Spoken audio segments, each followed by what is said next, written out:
After the first wave, only darkness remains. After the second, only the lucky escape. And after the third, only the unlucky survive.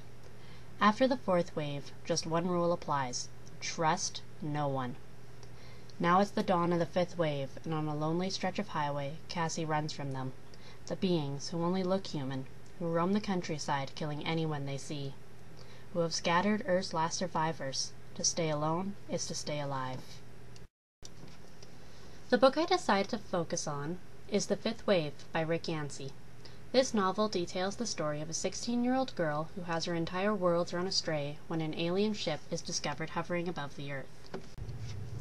Rick Yancey utilizes a style that is quite engaging, while still remaining something of an easy read. While the main character is Cassie Sullivan, only 6 of the 13 sections in the book are told from her perspective. One section is told by her younger brother, Sammy, and another introduces the reader to an alien sleeper agent that Cassie refers to as Silencer. The remaining 5 sections are then told from the voice of a character known as Zombie.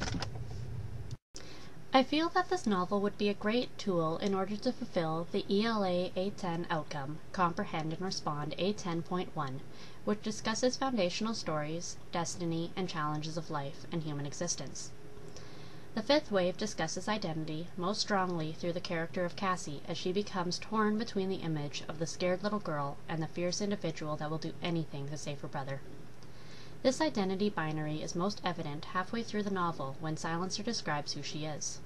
Not Cassie for Cassandra, or Cassie for Cassidy. Cassie for Cassiopeia, the girl in the woods who slept with a teddy bear in one hand and a rifle in the other. This novel also discusses many moral dilemmas the characters undergo, especially the human desire to crowd together in times of difficulty. Oh, they're so clever. The harder survival becomes, the more you want to pull together. And the more you want to pull together, the harder survival becomes. However, the most recurrent theme in the novel is this idea of saving or even retaining humanity, as well as if it's even possible anymore. For example, Cassie lives by a rule that in order to survive, she must not trust anyone at any time. If she is confronted by a stranger, she feels that it would be better to shoot them in order to survive.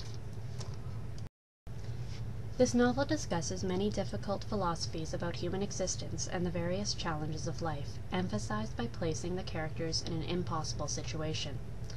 For example, a character named Evan Walker causes Cassie, firm in her new rules, to question whether she should continue surviving by remaining alone or live by trusting, as well as if it were even possible to love.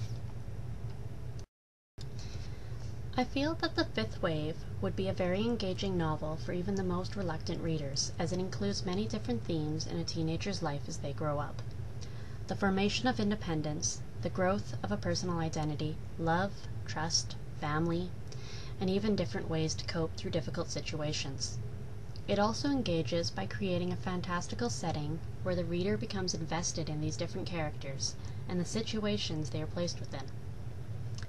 However, it is also worth noting that as a teacher you must know your students well before introducing them to this novel.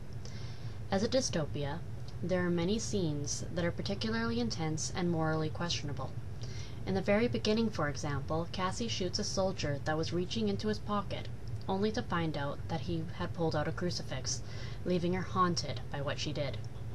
Further in the novel, there are many war situations that may cause some students to feel unsettled and uncomfortable. Despite this, I feel The Fifth Wave could be a very valuable resource in the classroom in order to help students become invested in reading, as well as opening the classroom to many difficult and controversial discussions about human existence and morality. Additionally, there are many opportunities to discuss the various lenses, especially social and gender, through character narratives and interactions.